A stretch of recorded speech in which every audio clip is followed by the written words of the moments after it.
Assalamualaikum warahmatullahi wabarakatuh. Halo sahabat Siti, bertemu lagi dengan saya Rini di Siti Rahmah Podcast, Tanya Solusi pada Ahli. Pada episode kali ini, spesial edisi Ramadan, kita akan membahas hal-hal apa saja yang boleh dan tidak boleh dilakukan selama berpuasa. Di sini sudah hadir narasumber kita yang luar biasa, Al Ustadz Muhammad Zahir Ikhlas, SOSI, sebagai staf bimbingan rohani Islam di Rumah Sakit Islam Siti Rahmah. Assalamualaikum Ustadz. Waalaikumsalam. Apa kabar Ustadz? Alhamdulillah. Tetap semangat dan segar ya? Ya, tetap semangat di awal-awal Ramadan ini. Tentunya semangat kita juga terus baru ya, masih baru ya. Ya, luar biasa. Nah, sahabat Siti, mungkin sahabat Siti sering melakukan hal ini sembari melaksanakan ibadah puasa, terkhususnya di bulan suci Ramadan. Tapi ada hal-hal yang bisa jadi luput dari pengetahuan kita nih Ustadz. Nah, misalnya sebagai opening nih Ustadz, untuk bulan Ramadan ini tentu ada niat khusus ya Ustadz, untuk kita melaksanakan ibadah puasa gitu ya. Nah Ustadz, sebagian orang berpendapat bahwa untuk melafalkan atau meniatkan puasa Ramadan ini cukup satu kali saja di awal bulan Ramadan atau sebelum memulai puasa. Jadi anggaplah itu ketika sahur pertama, misalnya seperti itu Ustadz. Atau niat puasa ini dilafalkan setiap hari. Nah, itu bagaimana yang benarnya Ustadz? Baik ya. Alhamdulillah, wassalatu wassalamu ala rasulillah. Baik, mungkin untuk berbicara tentang niat ini ya, kalau kita lihat dalam kitab-kitab fikih, bahwa dalam ibadah, dalam agama kita, dalam syariat Islam itu, niat itu memiliki kedudukan yang sangat penting sekali. Baik. Jadi, di dalam hadis Nabi menyampaikan, innamal a'malu biniat. Ini hadis yang udah sering kita dengar ya. Segala sesuatu, amal ibadah, perbuatan itu tergantung dengan niatnya. Maka niat itu termasuk dalam rukun. Kalau kita lihat dalam ibadah-ibadah lain itu, pasti niat itu berada di urutan pertama. Maka dalam ibadah puasa juga, niat itu juga menjadi hal yang sangat penting sekali. Maka pertanyaannya, apakah niat itu cukup satu kali di awal, di awal pertama kita sahur atau malam pertamanya, atau setiap hari kita ulang niat itu? Maka para ulama di sini berbeda pendapat. Ya, kalau dari kalangan mazhab Syafi'iyah, dia berpendapat bahwa kita melafazkan niat itu lebih baiknya dan lebih afdolnya itu setiap hari. Makanya selesai kita sholat tarwih biasanya itu imam itu akan melafazkan niat, atau akan kita di saat kita akan bersahur. Lalu ada juga dari kalangan mazhab Maliki, mereka para ulama itu berpendapat cukup niat itu satu kali di awal Ramadan saja ya, awal kita puasa cukup. Tapi lebih baiknya adalah kalau kita memang mungkin berniat berpuasa satu bulan penuh, enggak apa-apa lafazkan niatnya. Sementara juga kita perbarui niat itu setiap harinya. Untuk apa? Untuk berjaga-jaga mengingatkan kita. Karena memang manusia itu dia memiliki sifat khilaf ya, lupa. Kadang kita lupa kita berpuasa kan. Maka dengan mengucapkan niat itu setiap hari, kita mengingat-ingatkan diri kita kalau kita itu sedang berpuasa. Lalu apa lafaznya niat itu? Di sini ya sudah biasa sering kita ucapkan kalau kita berlafazkan niat untuk setiap harinya di saat kita malam akan tidur contohnya, atau kita akan bersahur, maka niatkan nawaitu shauma ghadin an adai fardi syahri ramadana hazihi sanati lillahi ta'ala. Artinya aku berniat berpuasa untuk esok hari menunaikan kewajiban bulan Ramadan pada tahun ini karena Allah Ta'ala. Lalu untuk niat yang kita lafazkan di awal bulan Ramadan, kalau kita beranggapan cukup satu kali saja mengucapkan niat di awal, maka niatnya yang kita ucapkan nawaitu shauma jami'i syahri ramadhani hazihi sanati ramadan lillahi ta'ala. Aku berniat berpuasa di sepanjang bulan Ramadan tahun ini fardu karena Allah Ta'ala. Maka itu lafaz niat yang kita ucapkan ketika kita akan berpuasa Ramadan ya. Ya, Masya Allah, sangat jelas sekali ya sahabat Siti. Contoh sederhananya seperti kami kaum Hawa ya Ustadz. Ya. Misalnya sudah melafalkan niat di awal cukup sekali, namun Mm-mm. kan di pertengahan jalan ibadah puasa kita mengalami haid seperti itu. Ketika hendak memulai lagi tentu kita akan perbarui niat Ya, lagi. Jadi perbarui tidak niat lagi. masalah ya Nggak Ustadz ya masalah. untuk kehati-hatian. Hati-hati. Nah Ustadz, menarik. Ada kalanya kita berpuasa namun tidak mengerjakan sholat. Nah, ini entah disengaja atau tidak, itu tergantung pribadi masing-masing lagi ya Ustadz. Itu Ya. bagaimana hukumnya Ustadz? Ya, kalau kita mempelajari lagi tentang Islam itu sendiri, ya, Bunyal Islam ala khamsin, kata Nabi. Didirikan Islam itu atas 5 perkara. Pertama, kita mengucapkan 2 kalimat syahadat, lalu mendirikan sholat, Ya. berzakat, berpuasa bulan Ramadan, dan naik haji bagi yang mampu. Maka kalau kita ibaratkan agama Islam itu sebuah genggaman, kalau orang dia tidak belum mampu untuk naik haji, genggamannya masih kuat nih. Ya. Kalau dia belum mampu berzakat, dia masih dia kalau memegang masih kuat. Nggak berpuasa, dia masih ada 2 jari untuk menggenggam. Tapi kalau sholatnya tidak dikerjakan, maka lepaslah Bagaimana cara menggenggam genggamannya. itu ya? Menggenggam itu. Iya. Maka para ulama juga berpendapat ya tentang hal ini, bahwa ada ulama yang berpendapat kalau berdasarkan dia mengacu kepada hadis Nabi bahwa yang membedakan orang kafir dengan orang muslim itu adalah sholatnya. Maka mereka mengatakan kalau seseorang tidak mengerjakan sholat, maka dia berpuasa, maka puasanya tertolak karena dia sudah dihukum kafir. Tapi ada juga ulama yang istilahnya agak lebih longgar berpendapat, selama dia masih meyakini rukun iman yang 6 itu, tapi dia tidak melaksanakan sholat, tapi dia berpuasa nih, karena orang puasa dia puasa juga, tapi kalau sholat dia udah sibuk dengan aktivitas dia sendiri-sendiri, maka orang seperti ini dalam agama ya para ulama mengatakan dia orang fasik. Orang fasik. Jadi tentunya agama itu tentu harus kita jalankan secara kafah, sempurna keseluruhan. Maka sholat kita kerjakan, ya, puasa juga kita kerjakan. Karena sesungguhnya puasa itu kata Allah dalam hadis qudsi, puasa itu untuk Allah. Ya, karena Allah sendiri yang nanti akan membalas pahala kita. Jadi ya, puasa itu juga kita, kalau sholat ya kita kan bisa nampak sama orang ya. Iya. Puasa itu Allah, cuma kita dan Allah yang tahu. Iya, bisa aja di belakang kita minum ya. Dia minum kan. Nanti pasang lagi wajah lesunya gitu Iya, kan, iya, betul capeknya ya.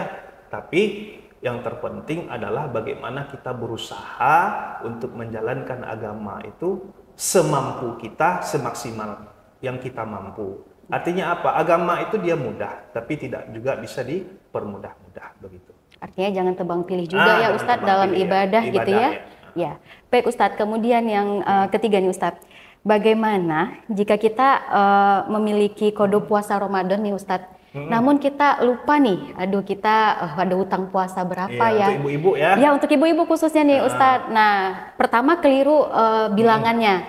Yang kedua, udah keburu datang Ramadan lagi nih Ustadz, tapi belum sempat mengganti, itu bagaimana Ustadz? Ya, kalau untuk mengqada puasa itu, alangkah lebih baiknya tentu ketika kita meninggalkan, contohnya nih di puasa tahun lalu kita ada karena alasan syar'i ya, yang uzur, yang bisa diterima oleh agama kita, kita tinggal puasanya contohnya seminggu, ya. Maka usahakan sebelum Ramadan yang akan datang kita sudah menggantinya. Okay. Lalu kalau seandainya nih bagi ibu-ibu ya atau orang tua kita, dia udah sekian tahun umurnya, dia udah lupa, udah punya anak 5, 6 contohnya ya. Selama hamil, menyusui, lalu hamil lagi, menyusui lagi, udah sampai 6 anaknya, belum keganti puasanya, lupa jumlahnya berapa. Maka kita yakinnya kita berapa? Dihitung dulu. Maka dalam kaidah fikih itu ada namanya al-yakinu la yuzallu bisyai'. Keyakinan tidak bisa dihilangkan dengan keraguan. Maka langkah pertama yang perlu kita lakukan adalah, pertama kita hitung dulu semampu kita. Berapa lama, berapa tahun, berapa Ramadan kita meninggalkan karena alasan itu kita tidak bisa untuk berpuasa. Lalu mengambil jumlah yang minimal. Contohnya kita ragu nih, apakah 7 atau 8 hari Oh, saya. justru kita ambil yang minimal Ambil ya yang Ustadz ya, minimalnya. bukan yang banyak Di mana ya. kita yakinnya untuk menghilangkan keraguan-raguan tadi. Dan yang terakhir langkahnya itu adalah menambahkan ihtiyat. Apa itu ihtiyat? Kehati-hatian. Kehati-hatiannya maksudnya gimana? Contohnya kita mungkin tinggal puasa itu ragunya 7 atau 8 hari. Untuk menambah kehati-hatiannya kita bisa tambah 1 hari lagi dia untuk mengganti puasa qada itu. Artinya keyakinan kita berapa? Maka untuk mengganti puasa yang mungkin kita lupa itu, maka ambil jumlah yang umum. Secara umum kita, kalau kita halangan untuk ibu-ibu ya, nifas itu berapa lama, haid yang normal itu berapa lama, maka hitung patokan itu. Lalu kita tambahkan kehati-hatiannya, kita lebihkan puasanya. Oh mungkin saya tertinggal ragu atau berapa. Maka itu adalah salah satu cara yang diajarkan oleh para ulama. Bagaimana kita mengganti puasa qada itu dengan penuh perhitungan dan kehati-hatian, begitu. Berarti kuncinya keyakinan dan kehati-hatian ya Ustadz ya. Nah Ustadz, selanjutnya nih, ibu-ibu di rumah ya pasti untuk menyiapkan berbuka pasti masak dulu siangnya nih Ustadz. Nah kadang kalau kita yang tidak terlalu ahli masak nih Ustadz, ya, katakan bukan chef juga, nah kadang kita pasti cicip nih Ustadz. Kita cicip gitu, apa yang kita masak kita cicip. Ini garamnya udah kerasa apa belum gitu. Nah mencicipi itu boleh nggak Ustadz ketika berpuasa? Ya, untuk ibu-ibu ya, atau mungkin saudara-saudara kita, sahabat Siti ya, Bapak Ibu yang mungkin mencari nafkahnya dengan menjual makanan takjil. Betul, itu bisa jadi. Makanan berbuka puasa. Tentu udah bikin banyak-banyak, tahu-tahu rasanya hambar, tahu-tahu rasanya asin, nggak mungkin ya kita jual seperti itu. Atau ibu-ibu masak seperti itu. Maka di sini untuk mencicipi makanan yang kita masak untuk berbuka itu, kalau para ulama itu juga berbeda pendapat, ya beragam pendapatnya, tapi mayoritas mereka berpendapat hukumnya adalah makruh. Makruh di sini artinya apa itu makruh? Dia dibolehkan, ya tidak berdosa, kita mencicipi itu, tetapi meninggalkannya adalah lebih baik, lebih utama. Tentu kalau kita udah sering masak ya ibu-ibu, nih udah sering masak pasti udah tahu takarannya. Intinya habis mencicipi jangan minum ya Ustadz. Ya, mencicipi itu kan istilahnya kita mencicipi nih rasa dengan indera perasa di lidah kita, bukan menelannya. Kalau sudah tertelan maka hukumnya batal, puasa kita batal. Makanya di sini harus betul-betul hati-hati sekali dalam mencicipi makanan ini. Kalau mencicipi itu bukan mesuruput kayak apa, itu kan nanti ada tertinggal ini di tenggorokan kita.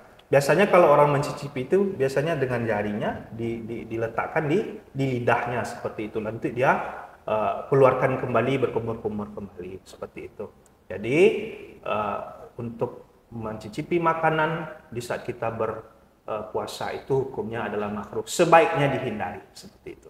Berarti aman ya sahabat Siti, masih bisa cicip-mencicip. Cicip-mencicip, dia tidak membatalkan puasa selama tidak tertelan. Oke, baik, terima kasih Ustadz. Nah singkat saja Ustadz, ini ada beberapa poin yang sering kita hampir luput ya Ustadz, tapi kita kerjakan juga. Meskipun mungkin ada yang ngingetin, tapi kita yakinnya enggak apa-apa gitu ya Ustadz ya. Contohnya Ustadz, sikat gigi atau berkumur selama berpuasa. Sikat gigi ya, oke.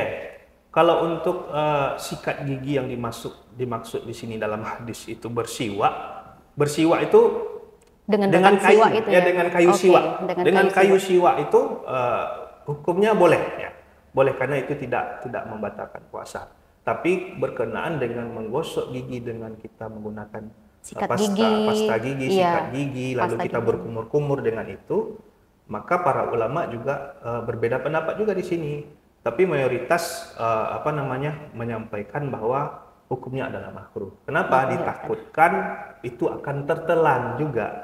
Tertelan ya. Karena di dalam agama ini kita perlu kehati-hatian yang sangat tinggi. Karena setetes saja kita tertelan air itu ya, di saat kita berkumur-kumur, di saat menggosok gigi itu, puasa kita batal, tidak sah lagi begitu. Artinya untuk kehati-hatian kita tidak perlu sering juga ya Ustaz, tidak perlu sampai 2 sampai 3 kali. Kita siasati kapan kita menggosok gigi. Betul. Contohnya sebelum waktu imsak masuk Ya. atau setelah kita berbuka puasa mau tarawih nih, gosok gigi dulu karena bau mulutnya itu. Itu tidak Mungkin masalah. waktunya saja Iya, yang kita waktunya ya sadari. Ustadz ya. Nah, kemudian Ustadz, gibah. Ah, Menceritakan, bisa jadi mungkin tidak selalu keburukan orang lain saja ya Ustadz, Iya, tapi iya. juga menceritakan hal-hal baik dari orang lain, tapi mungkin jatuhnya sampai jadi ngegosip atau gimana itu bagaimana Ustadz? Oke. Eh, Berbicara tentang puasa itu, kalau kita definisikan lagi apa itu puasa, menahan diri dari makan, minum, dan juga seksual, dan juga segala hal yang membatalkan dan merusak pahala puasa.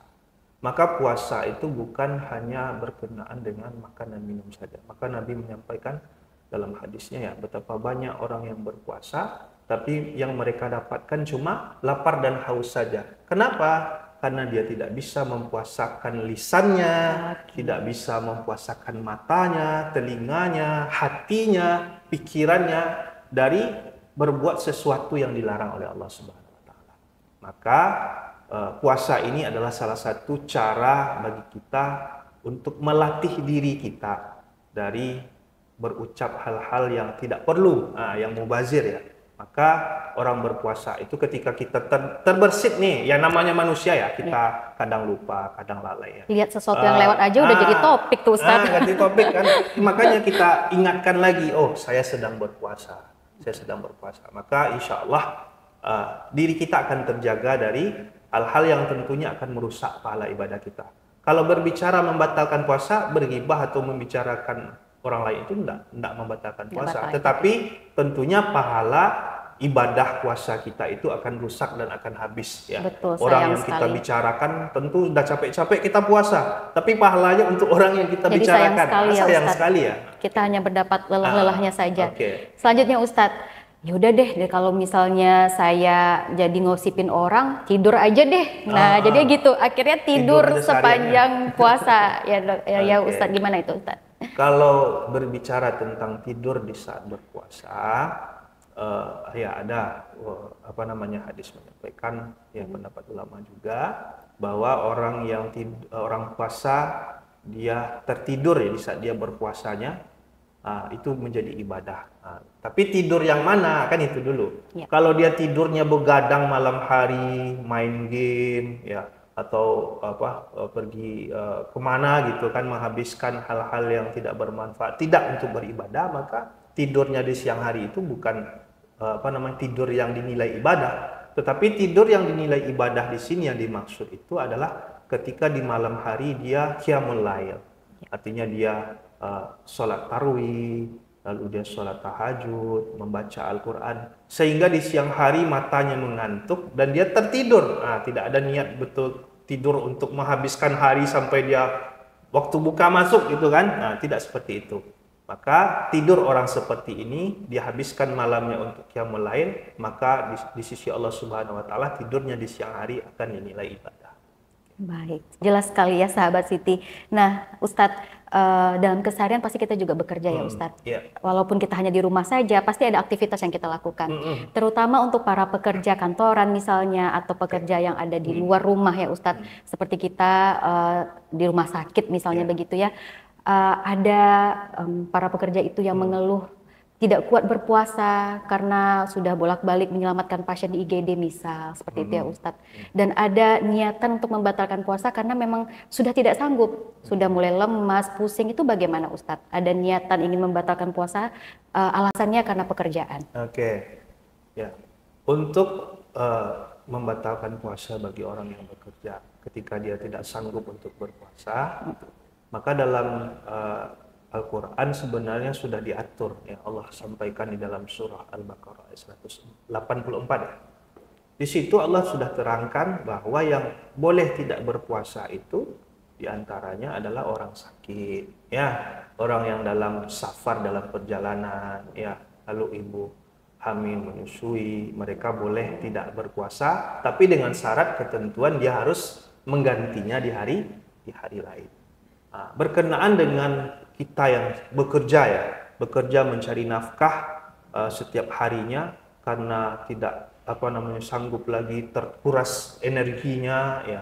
Maka di sini para ulama berpendapat bahwa bagi mereka yang mencari nafkah bekerja banting tulang dengan betul-betul dengan tenaganya, dan cuma itu satu-satunya pemasukannya untuk melanjutkan kehidupannya, untuk anak, istri dan keluarga semua, maka dia tidak sanggup untuk menjalankan ibadah puasa, maka para ulama berpendapat dia boleh tidak berpuasa di hari itu.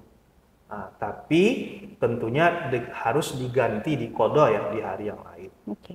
Syaratnya juga, syarat ketentuannya tentu berlaku ya, bahwasanya para ulama juga berpendapat tentunya diutamakan bagi seseorang tersebut, contohnya nih bagi tukang kuli ya yang mereka membutuhkan pekerjaan dengan tenaga, dia harus berusaha untuk mengganti dan juga mencari pekerjaan yang memudahkan dia dalam beribadah.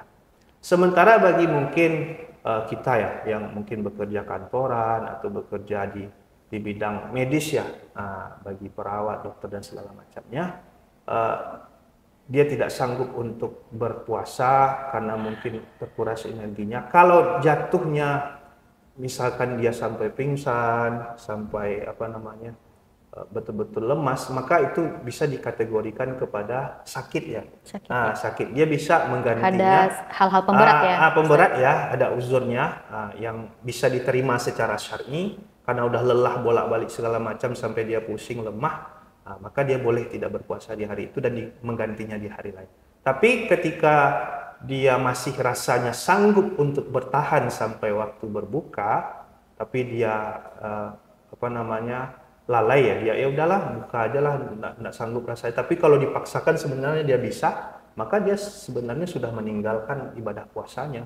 Walaupun diganti di hari yang lain, maka pahalanya tidak sama dengan puasa di bulan Ramadan. Maka di sini bagi kita yang bekerja tentunya perlu kesungguhan, perlu karena memang yang dipanggil berpuasa itu di sini kata Allah kan, ya ayyuhallazina amanu kutiba alaikumusiyam kama kutiba alal ladzina min qablikum la'allakum tattaqun. Yang dipanggil itu berpuasa orang beriman.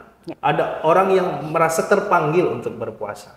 Maka mungkin ya bagi mereka yang mungkin ya udahlah buka aja, mungkin di saat itu imannya lagi turun. Maka tentunya kita perlu mengingatkan teman-teman lingkungan ya. Bagaimana kita lingkungan kerja mengingatkan supaya kita bersama-sama dalam beribadah. Melayani orang beribadah ya, dan puasa juga ibadah. Tentu sama-sama bisa kita lakukan. Dan juga Nabi menyampaikan besarnya ujian, beratnya ujian itu juga berbanding lurus dengan ganjaran pahala yang akan kita dapatkan. Masya Allah. Makanya memang ya kadang di saat kita berpuasa itu ujian itu sangat bertubi-tubi ya, bertubi-tubi datangnya, nggak kita duga-duga. Waktu saya nggak puasa, saya rasanya nggak kayak gini kali gitu kan. Ya, tapi di saat berpuasa ujian itu terasa berat. Ada-ada aja yang datang. Sesungguhnya di saat itulah sebenarnya Allah memberikan pahala yang luar biasa bagi kita ketika kita mampu untuk melalui ujian itu. Gitu. Baik Ustadz, terakhir nih Ustadz, singkat saja, apa saja tanda-tanda puasa kita diterima oleh Allah Subhanahu Wa Taala, Ustadz? Oke, tanda-tanda puasa kita diterima oleh Allah Subhanahu Wa Taala. Tentunya di sini di dalam ayat tadi yang sudah kita sampaikan di dalam surah Al-Baqarah 183, puncak dari diturunkannya ibadah puasa ini adalah untuk mencapai pribadi yang bertakwa. Pribadi yang bertakwa itu maksudnya adalah bagaimana kita betul-betul bisa menjalankan segala perintah Allah dan juga meninggalkan segala larangan. Maka tentunya di sini orang yang dia berhasil selama bulan Ramadannya, orang yang istilahnya diterima ibadah puasanya di sisi Allah Subhanahu wa taala, tentu yang pertama dosa-dosanya akan diampuni oleh Allah Subhanahu wa taala. Maka ketika seseorang dia berpuasa dengan kesungguhan, dengan penuh perhitungan dan mengharap pahala dari Allah Subhanahu wa taala, maka Allah akan ampuni dosa-dosanya. Lalu setelahnya orang yang diterima ibadah puasanya itu akan nampak kepribadiannya.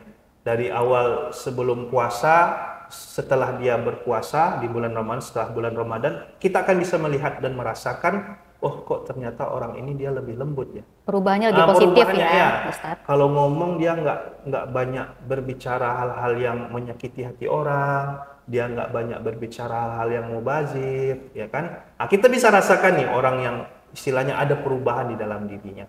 Dan tentunya orang yang berhasil puasanya itu, maka hatinya akan lebih lembut. Dia akan lebih mudah tersentuh dengan penderitaan orang lain. Dia akan lebih dermawan, akan lebih pemurah kepada orang lain. Itu di antara tanda-tanda orang yang sukses dalam ibadah bulan puasa bulan Ramadan. Wah, terima kasih banyak Ustadz atas penjelasannya yang sangat detail ya sahabat Siti. Nah, sekarang sahabat Siti di rumah dan saya tentunya sudah tidak ragu lagi terhadap poin-poin yang sudah kita bahas ya Ustadz. Hal-hal yang boleh dan tidak diperbolehkan selama berpuasa. Mudah-mudahan setelah ini kita dapat melaksanakan ibadah puasa kita benar-benar taat, bersungguh-sungguh ya Ustadz ya. Niatkan karena Allah Subhanahu wa taala, dan Islam itu mempermudah. Tapi kita tidak boleh mempermudah segala sesuatu itu ya sahabat Siti. Nah, tetap jaga kesehatan sahabat Siti, tetap tingkatkan ketaatan dalam ibadah, dan share video ini sebanyak-banyaknya bila dirasa bermanfaat. Jangan lupa like, share, dan subscribe video YouTube kami. Dan saya Rini, selamat bertemu di episode podcast selanjutnya. Assalamualaikum warahmatullahi wabarakatuh.